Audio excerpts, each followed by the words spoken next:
Hello and welcome to this week's edition of WCS Sports Connection Game Day. I'm your co-host, Jimmy Qualls, and with me as always is my co-host, Tate Mathews, off assignment. Glad to have you back, Tate.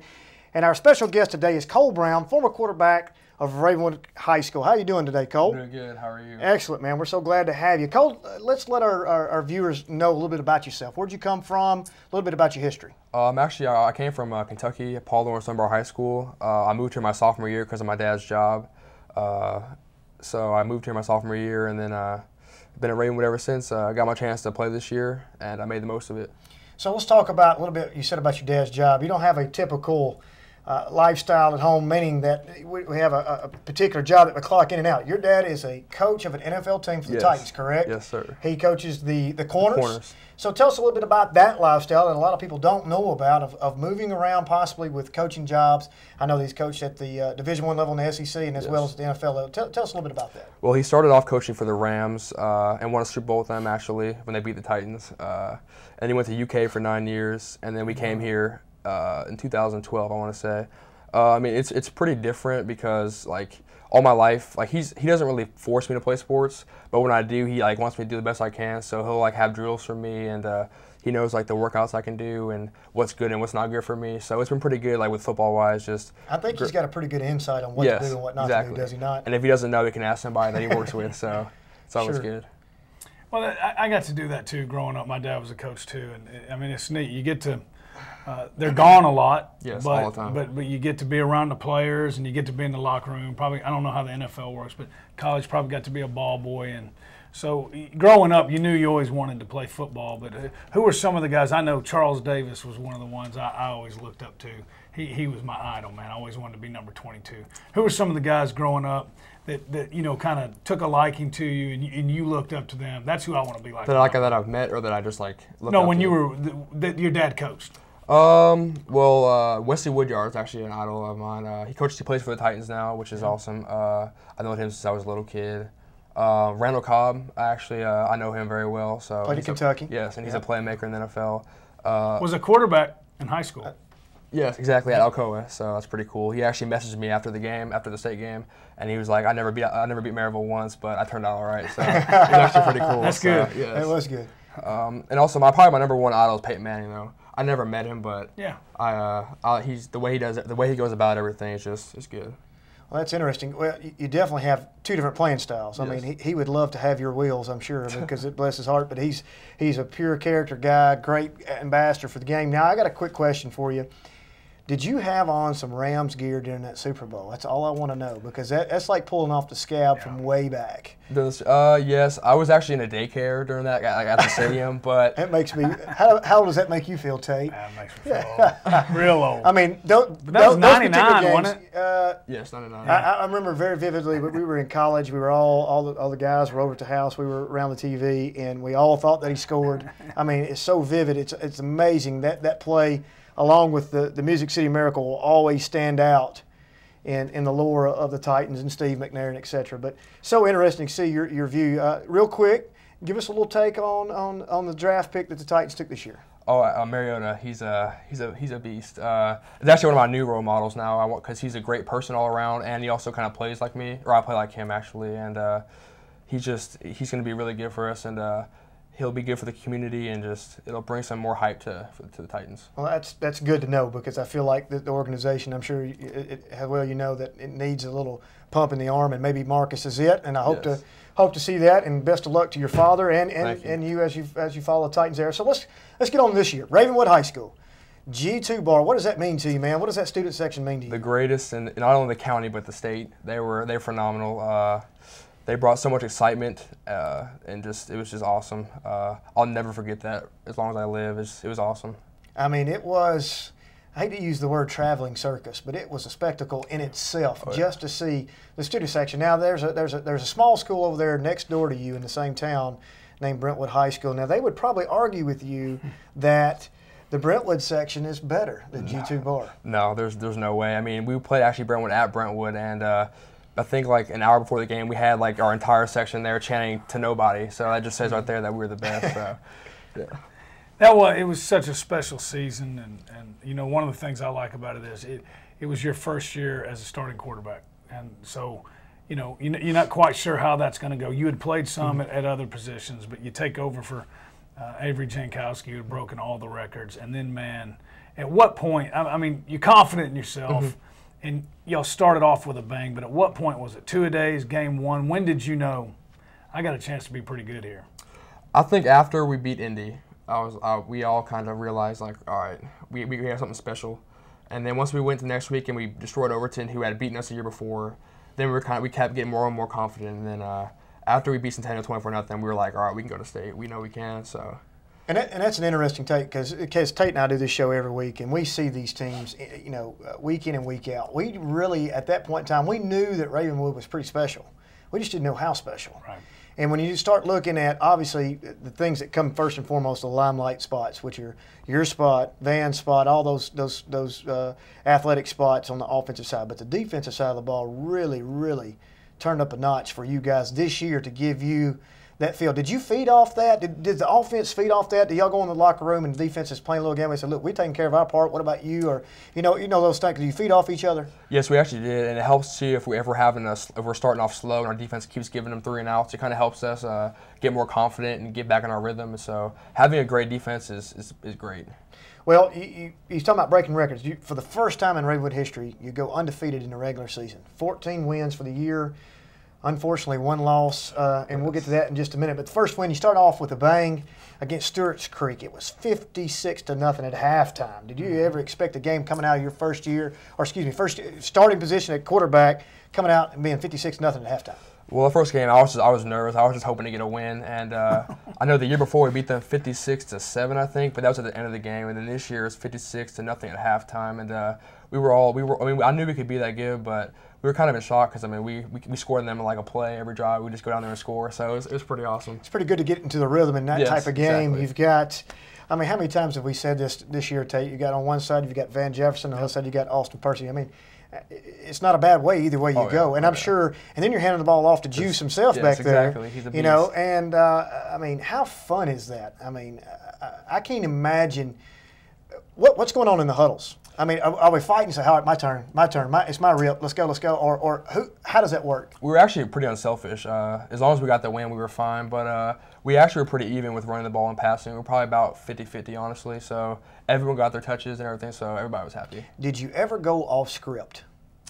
Yes, actually in the first game, it was a crossing route to Nick Barton, and I ended up rolling out to my left, and I threw it to Percy, and he caught a one-handed catch in the back of the end zone. I don't know if y'all were there at that game, but he tipped it to himself and caught it for a touchdown. That wasn't supposed to happen. How did that go? But did you adapted, or they called a play and then you ran something different? They called it's called cross, which is like a middle route, and then I saw Percy one-on-one with a small receiver, and I just knew I just throw it up to him and he could catch it. So let me revise my question.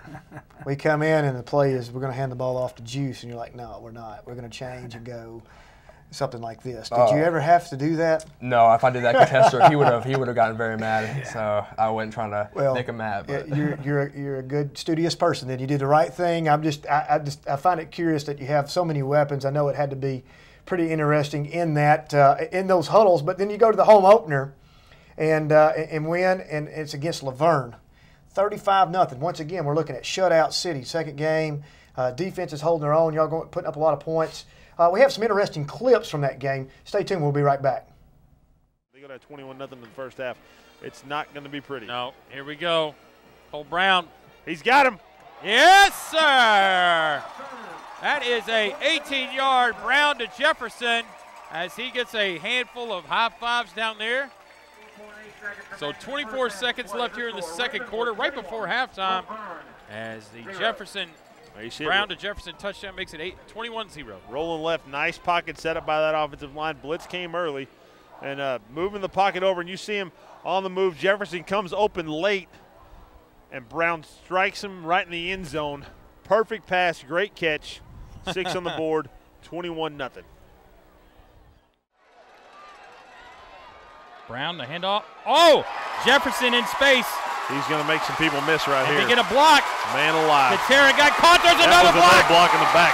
Jefferson trying to turn the corner, and that, my friends, is going to make a 90-yard touchdown pass and catch. And you got a player like that, it doesn't matter where you're out on the field. Just get him the ball. Great pass by Brown.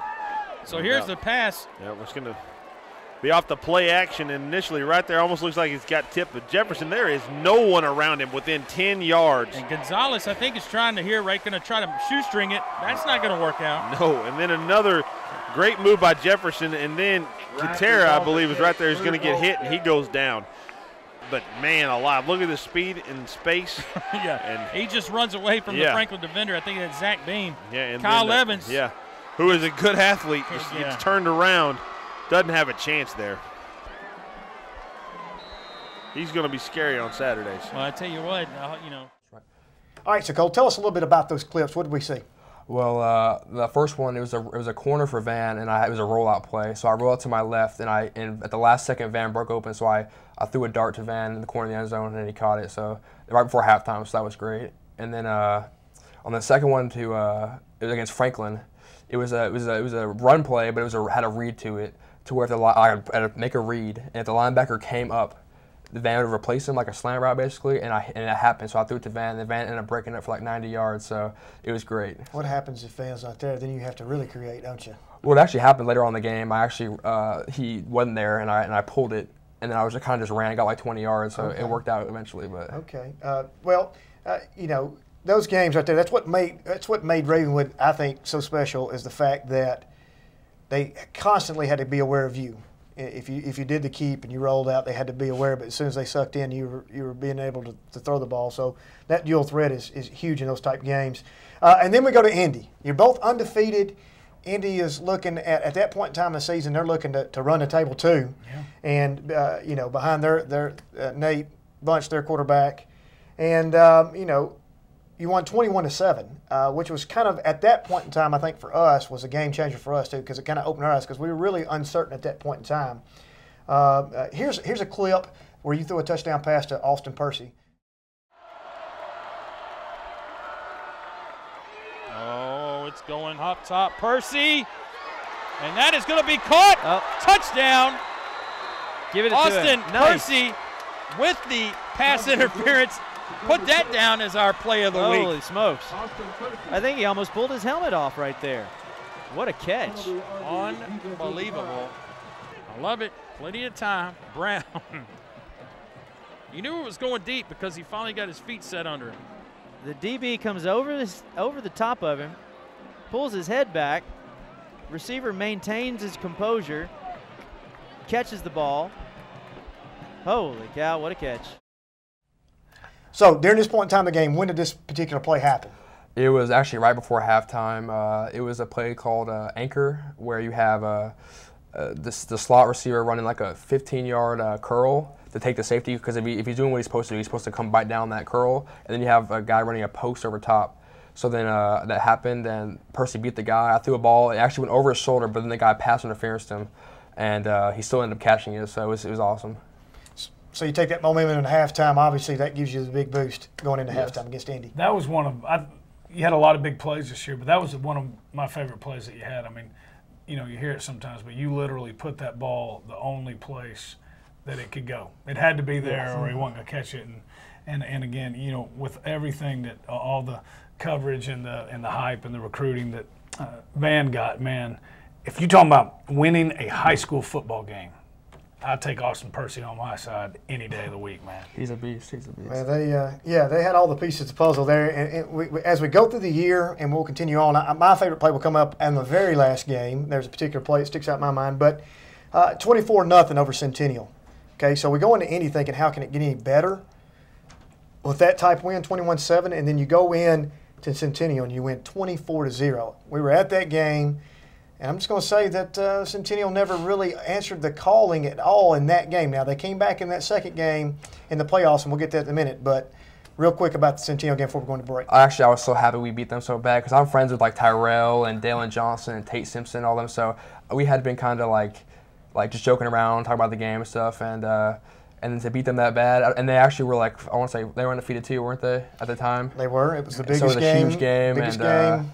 We just came in there and Y'all actually had the 3 biggest games back to back to back Yes. there. You were getting the best of everybody, Yes. and everybody kind of coming in undefeated. And that's when we realized that maybe our region was a little better than what we may have given it credit for. But That's also the game when you knew, obviously they could score points. You knew then this defense is physical because, with Dion and Tyrell and, I mean, holding them to 0 points, that was when you knew we got a chance to be really good. Yes.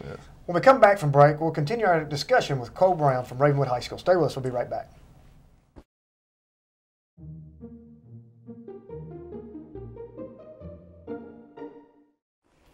Reading the Day by Sandy Coomer. Before the book is opened on the day, I gaze upon the cover's bright design and listen to what words the morn might say as introduction to this storyline. As chapter follows chapter, there is pause to rest my eyes before the rising plot can fix me in some independent clause or capture me within some deed or thought. Some characters, some themes I've known before, but every word's arranged as something new, some passion, some deep lesson in the lore of living set for me to find, pursue.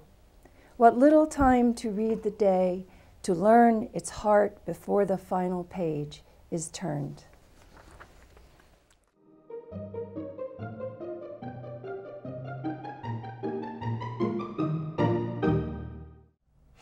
Welcome back to WCS Sports Connection Game Day. We're here with Cole Brown, quarterback, former quarterback of Ravenwood. Let's finish out the year, okay? We went through the undefeated season. We got to the playoffs, first round of the playoffs. We brought Game Day out for the first time ever for Ravenwood there. Actually, the second time, but first time in the Big Six. We go out to Ravenwood for the station camp game, and man, I'm telling you, I was nervous. I had not seen station camp play. We knew that they had a kid going to Vanderbilt and all that. Didn't end up playing, but regardless of what happened, even if he would have played, he may not have been able to play any games after that because absolutely shut him out. Talk about that game a little bit. It's pretty awesome because we went in there, first playoff game for our senior class, and we ended up beating them 66-13, I want to say, something like that. And, those 13 were late. Yes, like the fourth quarter. So it was pretty cool. We came out at halftime. We didn't play anymore. And with the game day, that was awesome with y'all there. It was felt like college football basically. It was pretty cool. So it was a good experience. Well, and then your road to the state championship game was not. That was your cupcake right there. Yes, it was over after that. Yes. We knew we had a chance. I wish it would have been later down the road, but Centennial comes in on that second round. Now it's at your place. It's at home. Total different game plan. Total different feel to the game. To me, as a spectator, and you may tell me wrong, it seemed like both sides were a little tight.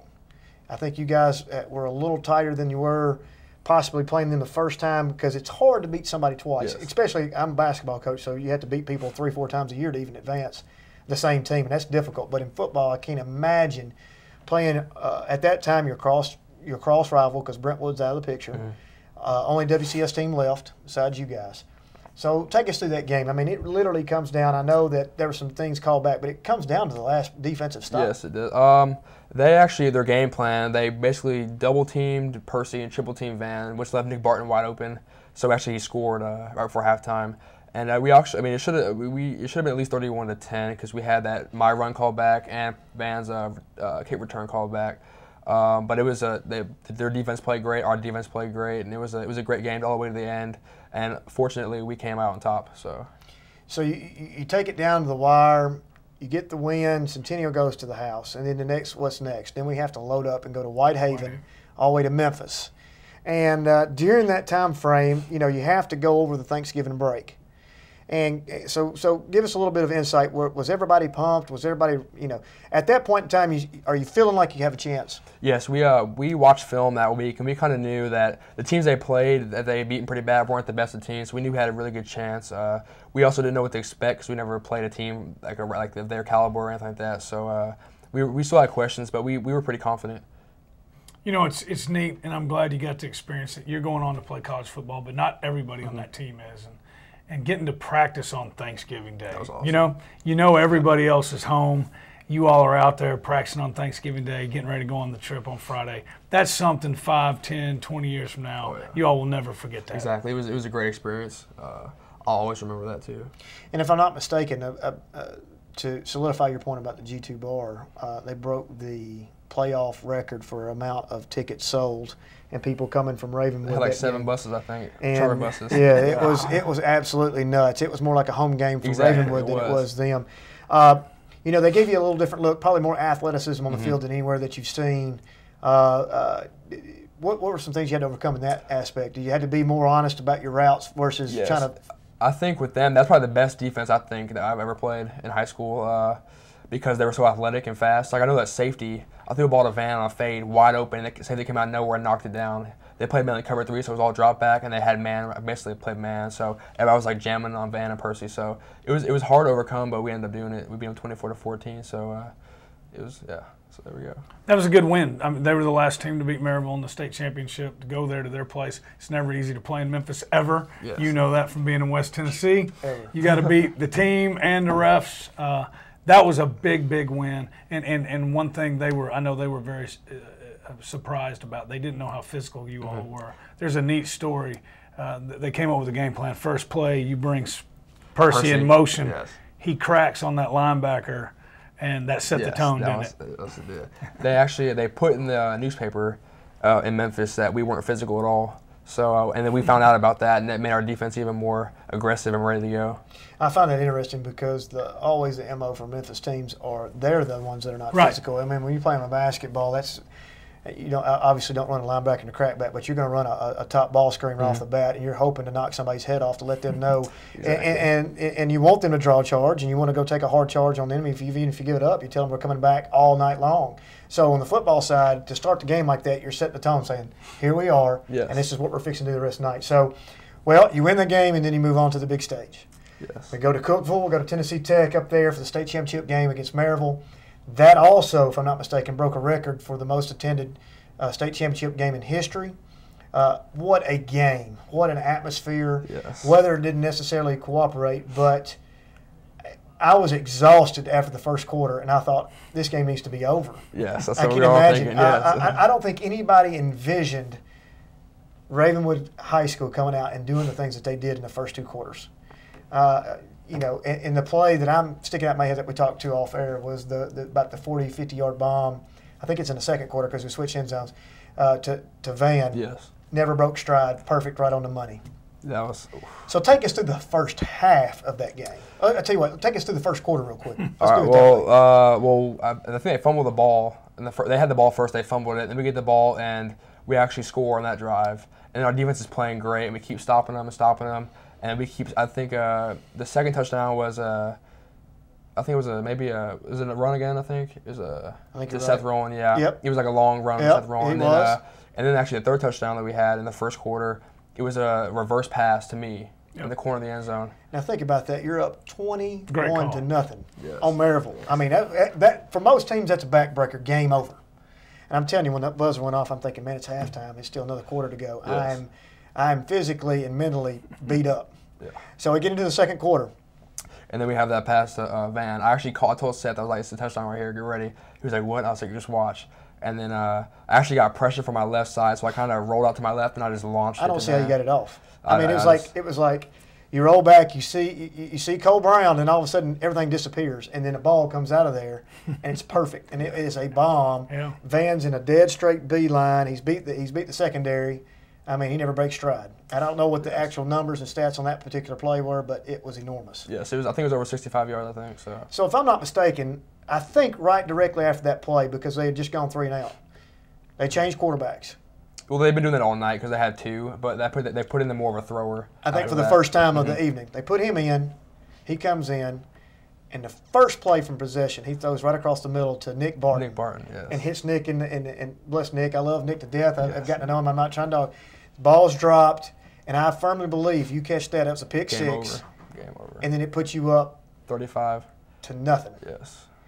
Instead, they come back the next play and score a touchdown the next play to go into halftime.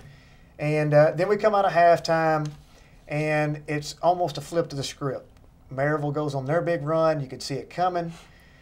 Let's fast forward to the fourth quarter. Unbelievable last drive for you guys to stay alive. Season on the line. You've got to get the length of the field, set up for the field goal for the win.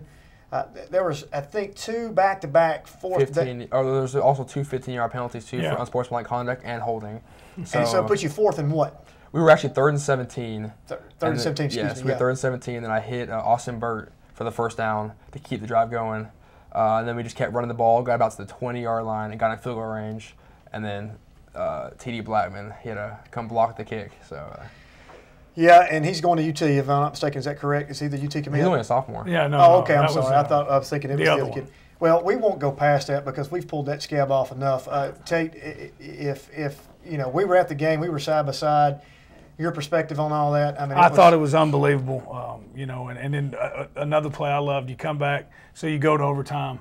I think y'all scored on the first play. You run an out route. It was a comeback. Another one, comeback, and I mean, it was a tippy toe, but you put it the only place it could be. Percy makes a play. We were sitting there. I knew Coach was going for it. Y'all were going for it. And I thought it was the right play, man, and it was just so close. You know, and I don't know how many times you've rewound that, but I mean, a lot. I hope you know. I'm right there with you now. I'm just going to tell you, we do it. We talk about it a lot, and it still hurts.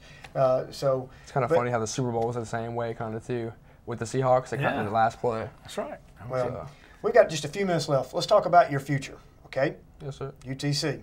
Tell us about what's going on. I'm going there this year. I'm actually going to redshirt, but I'm very excited. I'll learn from some great QBs. The starting quarterback actually right now is a 2-time All-SoCon Player of the Year, so he's a very good role model for me. So it'll be awesome. Well, you're a coach's son, so you know how to prepare, you know how to study. You're going to a system that is suited to your skills. You know, like you said, you got a senior quarterback, and then you got some guys under it. You're not just going up there to be a part of the team. You got a chance to get in it, and I think this is suited for you. And get in there and get in the weight room. I think you got a chance to have a really great college career. Yes, sir. I hope so. That's the plan. And it's a great town, great conference. I mean, we're looking at that conference schedule a while ago. Let's see who all do you play this coming up year. You play. Well, we know that you close the season with Florida State, right? So we know that. But you've got the Citadel in there. You've got Wofford, Sanford, Furman, Mercer. So it'll be interesting. We talked off air too. Furman, Deion Sanders from Centennial playing. I mean, you guys will hook up and get to see that. That'll be nothing better than 3 years down the road to see you guys playing against each other again. Continue to beat them too. We'll let him know you said that because he's going to be on the show probably next. So we'll let him know you said that. But you know, we look for you to have such a great career. It's going to be fun. Whatever you do, stay in touch. Do not be a stranger with us. We'll have you back on. I look forward to seeing how your college career unfolds, and we look forward to seeing the Titans, see how they unfold with your dad there and all that. But thank you so much for being a guest. Thanks for having me. We appreciate you being on. I'm your co-host, Jimmy Qualls. With me, as always, Tate Mathews. We'll see you next time.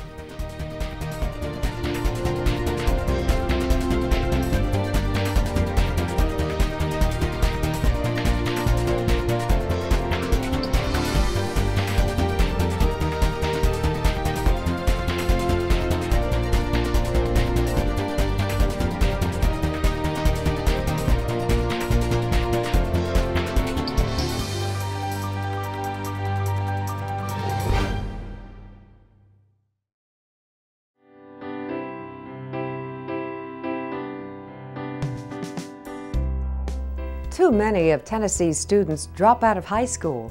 If you ask them why, you'll probably hear they just can't keep up because they don't have the reading skills. Success in school is based on success in reading, and learning to read starts with hearing words. With young children, storybook reading, particularly family storybook reading, plays a special and important role. Had a great, what's the last word? Mom. Good. Have fun with reading. Read the directions on the box and bake a cake together. Create a scrapbook, write a family cookbook, or a newsletter. That looks like you. What about the triangle? A triangle face? Work with your child to cut coupons and make a grocery list. Write thank you notes to grandparents. Read a book about different occupations. Then ask your child what they would like to be when they grow up. You could be, maybe. What about an eye doctor, just like your granddaddy? My eye doctor is much more. He works with some glasses. He does work with some glasses. Don't underestimate the impact that reading can have on your child's future. Choose success. Choose reading. This Choose Success moment has been brought to you by the Middle Tennessee P16 Council.